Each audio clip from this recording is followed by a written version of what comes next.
क्या नहीं? ओए बड़वे, ओए ओए उग्रवादी सिरे ले रहे हैं।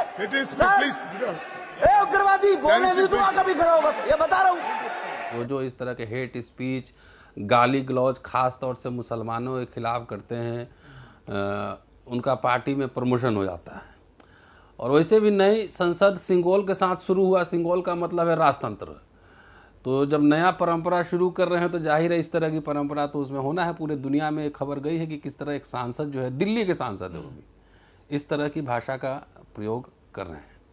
देखिए, इतने दिनों से मैं देख रहा हूँ और लगातार विपक्षी दल के जो नेता हैं उस पर त्वरित कार्रवाई हो जाती है। चाहे राहुल गांधी हो, चाहे अधीर रंजन चौधरी हो, चाहे संजय सिंह हो, तमाम ऐसे लोग, उनके खिलाफ तुरंत कार्रवाई हो गई। लेकिन जहाँ तक अभी तक मुझे पता है, जब आप इंटरव्यू ले रहे हैं, कि रमेश बिधूरी के खिलाफ कोई कार्रवाई नहीं हुई। तो इसका क्या मतलब है? इसका मतलब सीधा न सीधा है कि बीजेपी आरएसएस का पॉलिटिकल ऑफशूट है। ठीक है, उसका एक राजनीतिक संगठन है और आरएसएस की आस्था कभी संविधान में नहीं रही है। आरएसएस की आस्था कहाँ रही है? आरएसएस की आस्था रही है मनुस्मृति में। तो जब से ये संविधान सभा बनी, जब से संविधान लागू हुआ, तभी से आरएसएस इसका विरोध करता रहा है। इसलिए आज मैं आप लोगों के माध्यम से, अब जितने दोस्त हमारे बैठे हैं इनके माध्यम से, हमारे देश के, भारत के रिपब्लिक, इंडियन रिपब्लिक के लोगों को ये बताना चाहता रहा हूँ कि आखिर जब कॉन्स्टिट्यूएंट असेंबली बनी थी, संविधान सभा बनी थी, उसमें अम्बेडकर के कई महत्वपूर्ण भाषण हैं। उसमें से 2 भाषण का कुछ अंश मैं ढूंढ कर लाया हूँ और मैं चाहता हूँ कि आप सबको वो पढ़ाया जाए। एक ड्राफ्ट मसौदा का 21 फरवरी 1948 को बाबा साहब ने डॉक्टर राजेंद्र प्रसाद को एक चिट्ठी लिखा था और उसके साथ संविधान के जो प्रावधान थे उसकी इसमें चर्चा है। और ये वॉल्यूम 40 में लिखा हुआ है। उसमें आखिरी पैराग्राफ जो है, 30 पेज का है ये पूरा मसौदा। वो कह रहे हैं कि कोई भी संविधान परिपूर्ण नहीं होता और मसौदा संविधान मतलब ड्राफ्ट कॉन्स्टिट्यूशन अधिक अच्छा करने के उद्देश्य से मसौदा समिति खुद कुछ सुधारों का सुझाव करने वाली है। लेकिन प्रांतीय विधानसभा में हुई चर्चा से मुझे यह कहने का साहस दिया है कि मसौदा समिति द्वारा किया गया संविधान शुरुआत के तौर पर इस देश के लिए निश्चित रूप से अच्छा है। मेरी राय में वह व्यवहारिक है, लचीला है और देश को शांति और युद्ध जनित स्थितियों में एक सूत्र में बांधे रखने के लिए समर्थ। मैं कह सकता हूं कि सचमुच नए संविधान के अंतर्गत अगर कुछ गलतियां रह गई हैं तो उसका कारण यह नहीं होगा कि हमारा संविधान गलत है, बल्कि हमें कहना पड़ेगा कि इंसान ही धूर्त था। ये मेरे शब्द नहीं, बाबा साहब के शब्द हैं कि अगर संसद में इस तरह की इतने संविधान होने के बावजूद, संसदीय मर्यादा होने के बावजूद अगर कुछ गड़बड़ हो रही है, इसका मतलब नहीं है कि संविधान गड़बड़ है, बल्कि इंसान ही धूर्त था। तो लोकसभा के अध्यक्ष को ये बताना चाहिए था ना कि जो विरोधी पार्टियों पर इतनी कार्रवाई हो रही है, तो फिर महिला पहलवान ब्रजभूषण शरण सिंह पे क्यों कार्रवाई नहीं हुई और रमेश बिधूरी पर क्यों कार्रवाई नहीं हुई। अब दलित साथियों से भी कुछ कहना चाहता हूँ कि हम पढ़ लिख लें थोड़ा सा, बड़े नेता लोग जो संगठन वाले लोग, कि बाबा साहब जिंदगी भर कांग्रेस के खिलाफ लड़े, है ना, लड़ते रहे, लेकिन कांग्रेस के साथ समझौते भी हुए। जब 25 नवंबर 1949 को जब संविधान उन्होंने सौंपा, तो जो एक लाइन, कुछ पंक्तियां मैं पढ़ के आपको सुनाना चाहता हूं, उससे समझ जाएंगे कि रमेश बिधूरी हो या ब्रजभूषण शरण सिंह हो, उस पर कार्रवाई क्यों नहीं हो रही। आप बात ये समझ जाएंगे। बाबा साहब ने उस भाषण में कहा, जबकि कट्टर शत्रु थे और संविधान सभा में भी कांग्रेस के रिकमेंडेशन पे ही गए थे, कि समिति में कांग्रेस के अस्तित्व के कारण कामकाज व्यवस्थित और अनुशासनबद्ध ढंग से हो पाया। अफरा तफरी पैदा होने का कोई मौका ही उत्पन्न नहीं हुआ। कांग्रेस पार्टी के अनुशासन के कारण ही संविधान समिति को संविधान के हर अनुच्छेद और हर संशोधन के भविष्य के प्रति यकीन हुआ और संविधान प्रस्तुत करना आसान हुआ। इसी कारण मसौदा संविधान सभा में आसानी से पारित होने का श्रेय कांग्रेस पार्टी को भी देना होगा। अब अभी देखिए, एक और एग्जाम्पल आपको देता हूँ। अभी बिधूरी जब ये सब अपशब्द का इस्तेमाल कर रहे थे, तो रविशंकर प्रसाद, वो सुप्रीम कोर्ट के लॉयर हैं, मंत्री भी रहे हैं, बिहार के नेता हैं, और बगल में हर्षवर्धन, वो डॉक्टर हैं, दोनों पढ़े लिखे इंसान हैं, लेकिन पीछे बैठे क्या कर रहे थे? मजे ले रहे थे, हंस रहे थे। वैसे लोगों के बारे में भी बाबा साहब ने उस भाषण में कहा है कि पार्टी से बंधे हुए इसीलिए ना, तो कोई भी ऑब्जेक्शन करता कि इस तरह की भाषा का इस्तेमाल नहीं कीजिए। तो बाबा साहब का इसमें लाइन है कि सभी सदस्य अगर पार्टी के अनुशासन से बंधे रहते तो संविधान सभा का कामकाज बड़ा नीरस हो जाता। पार्टी की अनुशासन संबंधी कठोर नीति के कारण सभी केवल हामी भरने वाले समूह में परिवर्तित होकर रह जाते, जैसे अभी हुआ करते हैं ना, एक ही पार्टी लाइन पे ही बोलना है। संयोग से समिति में कुछ विद्रोही लोग भी थे। उनमें मुख्यतः Ayushman Kamat, doctor PS Deshmukh, Ayushman Siddhwa, professor Saxena और ठाकुर दास भार्गव का भी समावेश था। ये लोग अपने पार्टी लाइन से हटकर भी बात वहाँ पर रख रहे थे। उसके साथ ही प्रोफेसर KT शाह और हृदयनाथ कुंजरू का जिक्र करना ही पड़ेगा। उनके द्वारा उपस्थित किए गए मुद्दे सैद्धांतिक थे।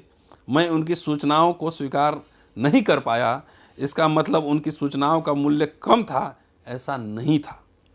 समिति के कामकाज में जिंदा दिली बनाए रखने के लिए उनके द्वारा दिए गए योगदान का महत्व कम नहीं होता।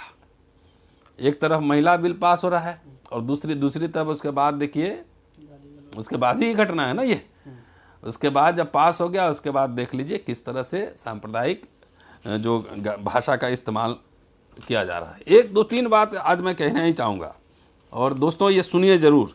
भाषण के अगले अंश, मेरी राय में संविधान भले भी कितना बुरा हो, उसे लागू करने की जिम्मेदारी जिन पर है, वे अगर ईमानदार हों तो वे अच्छे साबित होंगे। इसी प्रकार संविधान कितना भी बुरा क्यों न हो, उसे लागू करने की जिम्मेदारी जिन पर है, वे अगर ईमानदार हों तो अच्छा साबित होगा। संविधान अगर खराब भी है, अच्छे लोग होंगे तो साबित हो जाएगा। संविधान केवल राज्य के कुछ हिस्सों जैसे कानून मंडल, कार्यकारी मंडल और न्यायपालिका को बनाता है।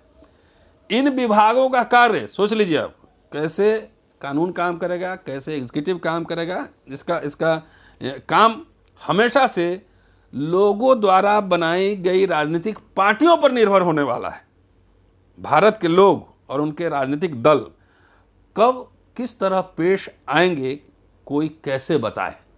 ये आज की बात जो आप देख रहे हैं ना, ED, CBI, इलेक्शन कमीशन, तमाम बाबा साहब इसकी शंका उसी समय व्यक्त किए थे जिसमें संसद में जिस भाषा का प्रयोग किया जा रहा है। जवाहरलाल नेहरू और अंबेडकर में इतने मतभेद थे, उस समय संसद में बड़े बड़े स्कॉलर सब बैठे हुए थे, सब में सैद्धांतिक मतभेद थे, लेकिन कोई अपशब्द का इस्तेमाल कभी नहीं करते थे। डॉक्टर अंबेडकर ने कभी गांधी के खिलाफ अपशब्द का प्रयोग नहीं किया और गांधी ने कभी अंबेडकर के खिलाफ नहीं किया। आगे लिख रहे हैं, अपने उद्देश्यों की प्राप्ति के संवैधानिक मार्ग को अपनाएंगे या क्रांतिकारी मार्ग को अपनाएंगे, कैसे बताया जा सकता है। अगर वे क्रांतिकारी मार्ग को, जैसे आजकल बहुत नेता लोग लंपटाई करते हैं, क्रांतिकारी उस सेंस में नहीं, दूसरे सेंस में कर रहे हैं, तो संविधान कितना अच्छा क्यों न हो, असफल रहेंगे। यह बताने के लिए किसी कानूनविद की जरूरत नहीं है। इसलिए भारतीय लोग और उनके राजनीतिक दल कैसे पेश आएंगे, यह जाने बगैर संविधान के बारे में कोई भी निर्णय लेना निरर्थक होगा। ये नहीं लग रहा है कि आज जो हो रहा है उसके बारे में कि लोग आज 2023 में अगर संसद में लंपटाई होगा तो इसके बारे में उस समय कॉन्स्टिट्यूएंट असेंबली में कैसे बताया जाए। ये बाबा साहब के विचार थे।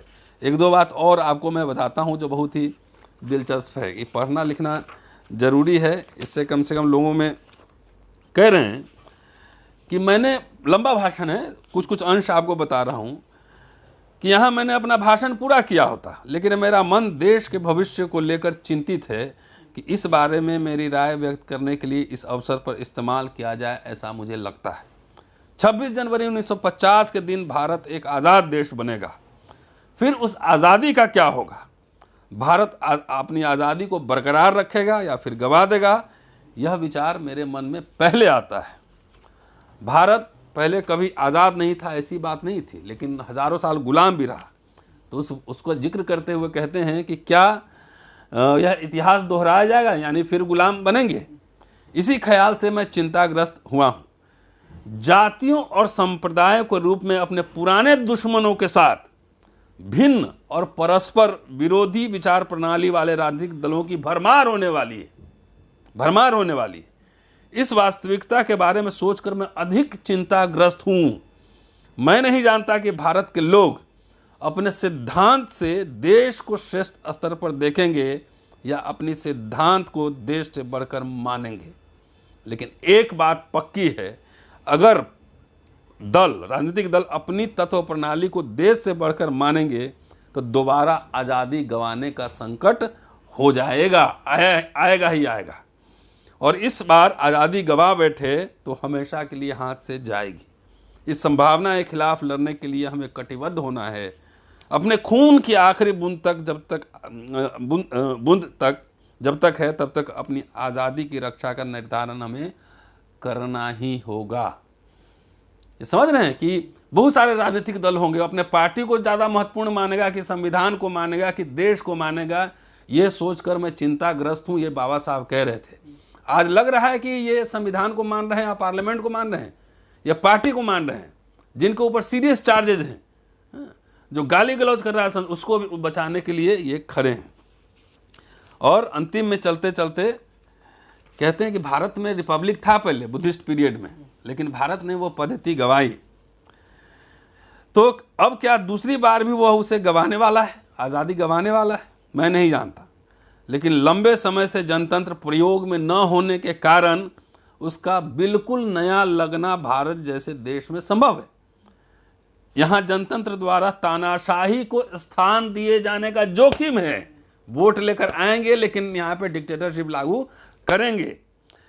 नए सिरे से देश में आया जनतंत्र अपना बाह्य रूप बरकरार रखेगा, लेकिन असल में वह तानाशाही को ही जन्म देगा। प्रचंड बहुमत हो तो दूसरी संभावना की खतरा होने की का जबरदस्त खतरा है, दूसरी संभावना के पैदा होने की जबरदस्त खतरा है। तो ये बात है कि वो अभी जैसे प्रचंड बहुमत है, बीजेपी को जो मर्जी है कर रही है, वो इसलिए मैंने वो पढ़ के आपको सुनाया। जो मर्जी है कर रहा है, किसी को जेल भेज रहा है, किसी को सस्पेंड कर रहा है, और अपने तरफ जितने भ्रष्ट लोग हैं वो आ जाएं बीजेपी में तो साबुन से धुल जाता है, और अपोजिशन में कुछ भी हो उस पर रेड मार दो। तो ये भाषण निकालना बहुत ज़रूरी था कि देश के लोग और जनता जाने कि बाबा साहब ये आशंका उस समय व्यक्त किए थे कि अगर प्रचंड बहुमत भी आया तो ऐसे तानाशाही को ही जन्म देगा। तो आज तानाशाही बगैर आपातकाल के घोषणा किए हुए ये तानाशाही के युग से हम गुजर रहे हैं।